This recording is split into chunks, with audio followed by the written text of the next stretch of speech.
মা মা আমি মাংস খাবো। তুমি তো অনেক দিন ধরে হলো কোনো শিকারই করছো না। আমার খুব মাংস খেতে ইচ্ছা করছে। তুমি আমাকে মাংস এনে দাও। গাছের চূড়ায় বাস করা ঈগলটি তার ছানার কথা শুনে অবাক হয়ে গেল। এই বনে চারপাশে কোনো মাংসশ্রী কোনো প্রাণী নেই যে তার বাচ্চাকে এনে দেবে। ঈগলটি অধিক অধিক তাকিয়ে চারপাশে দেখছিল কোথাও কি পাওয়া যায় কিনা। ঈগলটি হঠাৎ করে তাকিয়ে দেখলো ছোট্ট একটি পুকুরের মধ্যে ছোট্ট একটি হাঁসের ছানা খেলছে। ওই তো পেয়ে গেছি মনে হয়। তোর মাংস খাওয়ার ব্যবস্থা হয়ে গেছে। ওইখানে একটি পুকুরে একটি হাঁসের বাচ্চা খেয়েছি। তোর মাংস এক্ষুনি আমি এনে দিচ্ছি।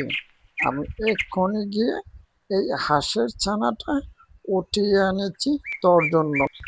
মা ঈগলটি তার ছানাকে এইসব কথা বলে গাছের চূড়ায় থেকে সরাসরি ওই হাঁসের ছানাটি ধরার জন্য সে ওই পুকুরের পাড়ের দিকে আস্তে আস্তে উড়ে উড়ে যাচ্ছিল। ঈগল পাখিটি ওই পুকুর থেকে হাঁসের ছানাটি আস্তে আস্তে করে ধরে তার বাসার দিকে তার ছানার খাওয়ার জন্য সেখানে চলে গেল। ঈগলের ছানাটি হাঁসের বাচ্চা দেখে অনেক খুশি হলো, আর ওইদিকে হাঁসের বাচ্চাটি বাঁচার জন্য ঈগলের বাসাতে গিয়েও ছটফট করছিল। আমার মেয়েটা যে কোথায় গেল? সারাদিন ধরে তো বাড়িতে আসলোই না। ও সারা রাত দিন বনে বনে ঘুরে বেড়াই। 100 দিন না করি বনে বনে এত ঘুরবি না। কখন যে কি হয়ে যায় কে জানে। এখন তো সারাদিন চলে গেল, এখনো তো আসলো না। যাই তো, আমি একটু বনে ঘুরে দেখি ও কোথায় গেল। এখনো যে এলো না, এত দেরি তো করে। কবুতর দিদি, কবুতর দিদি, তুমি কি আমার টুকিকে দেখছ কি? আমার টুকিকে তো সারাদিন ধরে খুঁজে পাচ্ছি না। সে তো এত দেরি করে না। যেখানেই যা খেলাধুলা করতে বনে যে কোনো প্রান্তে গেলে আমার বাসাতে জলদি জলদি ফিরে আসে। আজ তো ও ফিরে এলো না। এই বনে সমস্ত কিছু তো দেখলাম, কোথাও আমার টুকিকে তো খুঁজে পেলাম না। তুমি কি দেখেছো? তুমি দেখলে আমাকে একটু বলো। আমার তো খুব কষ্ট হচ্ছে, ভয়ও লাগছে। নাকি টুকিকে কেউ উঠিয়ে নিয়ে গেল? আমি চিন্তিত আছি। না গো হাসি দিদি, আমি তো তোমার টুকিকে কোথাও আজ সারাদিন হয়ে গেল এই বনের মধ্যে তো আমি কাজ করছিলাম। কই, তোমার টুকিকে তো কোথাও দেখিনি। ও মা, তুমি এ কি বলছো? সারাদিন হয়ে গেল টুকি বাড়িতে যায়নি। টুকি তো এমন হওয়ার কথা নয়। টুকি যেখানেই খেলাধুলা করুক, ঠিক মতন তো অন্তত বাড়িতে যাবে।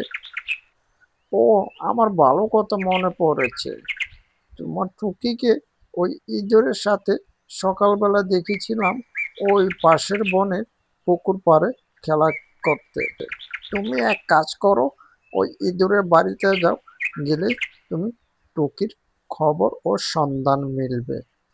তোমরা এসব কি বলছো? আমার টুকিকে তোমরা কেউ দেখোনি সারাদিন? আমার তো ভয়ে হাত পা কাঁপছে। আমি এখন কি করব? তোমরা এসব কথা বলো না। আমার তো গলা শুকিয়ে যাচ্ছে।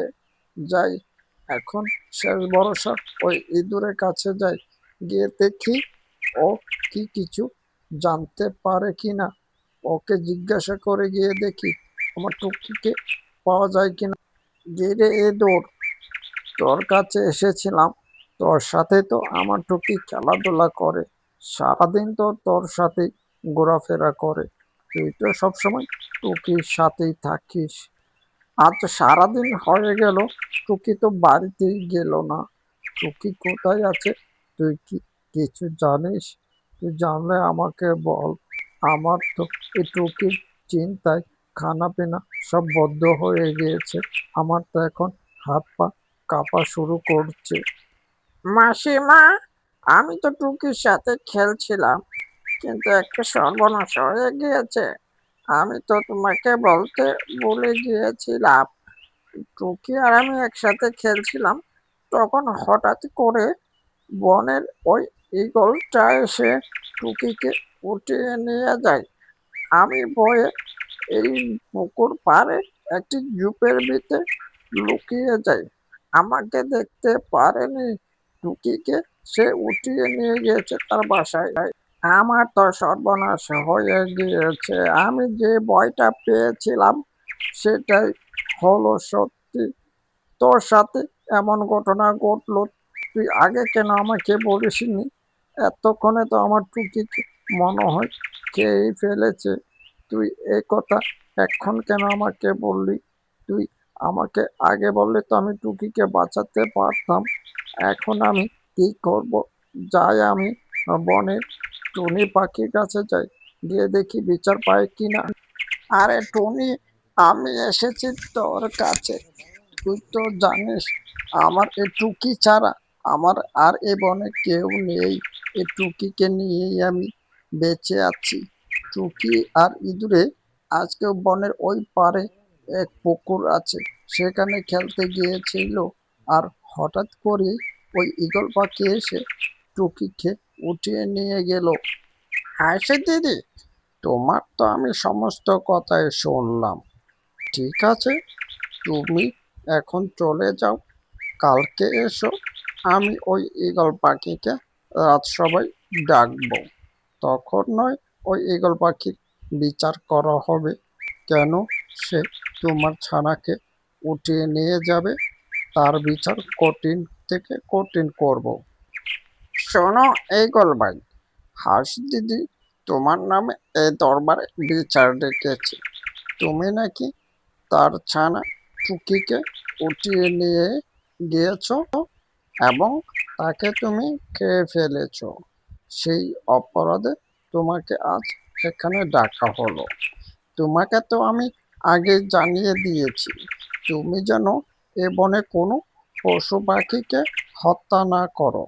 তুমি অন্য কোনো খাবার খেয়ে এ বনে তুমি থাকতে পারো, কিন্তু তুমি আমার কথা শুনলে না। তার জন্য তোমাকে শাস্তি পেতেই হবে। শাস্তি স্বরূপ হিসেবে তুমি আর তোমার ছানা এই বন থেকে চলে যাবে, এক্ষুনি এই বন থেকে।